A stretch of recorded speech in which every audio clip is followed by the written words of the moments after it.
আর দীর্ঘদিন আমি মহফিল থেকে দূরে আসলাম। আমি কোনো ডরাইয়া বাগানও আসলাম না। একটা আমার বিরুদ্ধে লেখছেন আমি ও ইন্ডিয়ার যাইয়ার গিয়া তে আমি আত্মগোপনে আছি। ইতালে এখন মিশা মাত্রার দুনিয়াতে আসেনি জুড়ে বড় নাউজুবিল্লাহ। হাজার হাজার মানুষ খানেকাত আইসেন। আমরা দুই চার কথা কইছি, আপনারা দেখছেন না নি আমরা খেদমত যতটুকু আঞ্জাম দিবার দিছি। ইথায় যত মিশা মাতন কিয়ামতের দিন এই মিশা মাতর জব আল্লাহর কাছে গিয়ে কিতা দিবা, কথা আছে না এটা।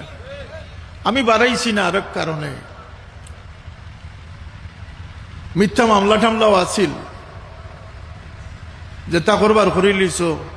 আর যদি আমার কোনো কর্মীর বিরুদ্ধে কোনো মামলা দেওয়া হয়, এক মামলার পরিবর্তে 100 মামলা আমরা দায়ের করবো ইনশাআল্লাহ। আর দেখে আসলে কোন মারফতে আমরা উপরে মামলা করে। একটা মিনিট পয়সা হয়েছে আমার শেষ কথা। চার দোনা পয়সা আমার শেষ কথা।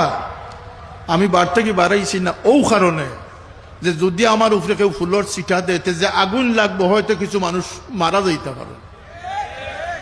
এই লাগি ফিতনা থেকে বাঁচাইবার লাগে, আপনারা বাঁচাইবার লাগে, আমি বাঁচবার লাগিয়া, আমার মসলক আমার সিলসিলারে বাঁচাইবার লাগে আমি গেছি না।